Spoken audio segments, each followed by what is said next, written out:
Have you ever had one of those days where you know exactly what you should do, but somehow you end up watching random videos, scrolling endlessly, or staring at the ceiling like it's the most interesting thing in the world? You tell yourself, I'll start in 5 minutes.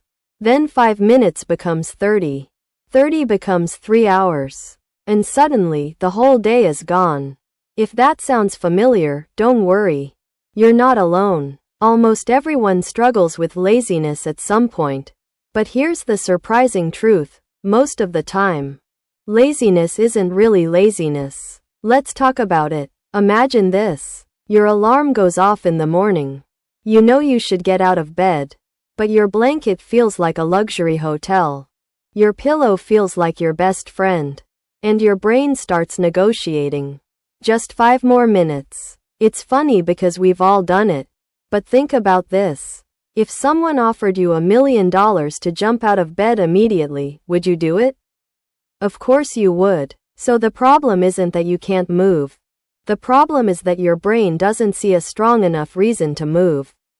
That's an important lesson. Many times, what we call laziness is actually a lack of motivation, a lack of energy, or feeling overwhelmed. Let's say you want to clean your room.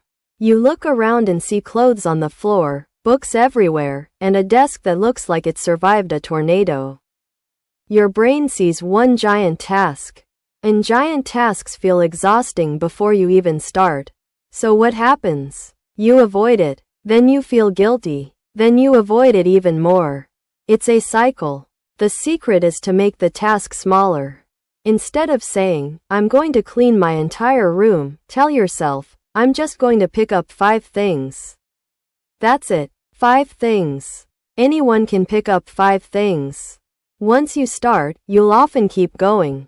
Because starting is usually the hardest part. Think of a car. It takes more effort to get moving from a complete stop than to keep moving once it's already rolling. Humans are surprisingly similar. Another reason laziness shows up is because we're waiting to feel motivated. We tell ourselves, I'll do it when I feel like it. The problem? That feeling doesn't always arrive. Imagine a student waiting to feel motivated before studying. The exam arrives. The motivation finally shows up. Unfortunately, it shows up about 10 minutes before the test. Not exactly helpful. Successful people don't always act because they feel motivated. Often, they become motivated because they started acting.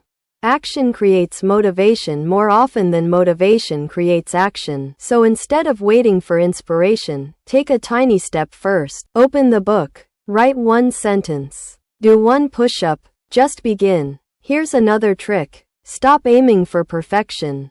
A lot of people don't realize that perfectionism can look like laziness. You want to do something perfectly, so you keep delaying it. You want the perfect plan, the perfect timing, the perfect mood, the perfect conditions. But perfection is a moving target. You keep chasing it and never start. A finished project that isn't perfect is worth more than a perfect project that only exists in your imagination. Now let's talk about something that nobody likes to admit. Sometimes laziness is simply the result of making life too comfortable. Think about it. Your bed is comfortable. Your couch is comfortable. Your phone is comfortable. Your favorite app is designed by very smart people whose job is to keep you scrolling for as long as possible. You're not fighting against your own willpower alone.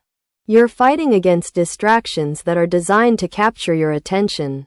That's why environment matters. If you want to read more, put a book where you can see it. If you want to exercise, leave your workout clothes ready. If you need to focus, put your phone farther away. Make good habits easier and bad habits harder. Small changes in your environment can make a huge difference. And here's something else. Be careful how you talk to yourself. Many people make a mistake. They have a lazy day and immediately say, I'm lazy. But having a lazy moment doesn't mean you're a lazy person. There's a difference. If you trip once, you don't call yourself a professional faller. If you forget one thing, you don't call yourself permanently forgetful. So don't label yourself based on a temporary behavior. Instead, say, I was unproductive today, but I can do better tomorrow. The words you use shape how you see yourself, and how you see yourself shapes how you act. Now imagine two people. The first person waits until they feel ready. The second person starts before they feel ready. A week passes. A month passes. A year passes. Who do you think gets further? Not the one with more talent. Not the one with more luck. Usually, it's the one who keeps taking small actions, even when they don't feel like it. Because progress isn't built in giant leaps. It's built in tiny steps repeated over and over. So the next time laziness shows up, don't try to defeat it with some huge burst of motivation. Just take one small step, then another, and another. Remember, you don't have to clean the whole room today. Pick up 5 things. You don't have to read the whole book. Read 1 page. You don't have to become a completely different person overnight. You just have to move forward a little bit. Because every big achievement starts exactly the same way. With a small action, a small decision, a small moment where someone chooses to begin. And that someone can be you. Right now. Not tomorrow. Not next Monday. Not when you feel ready. Right now.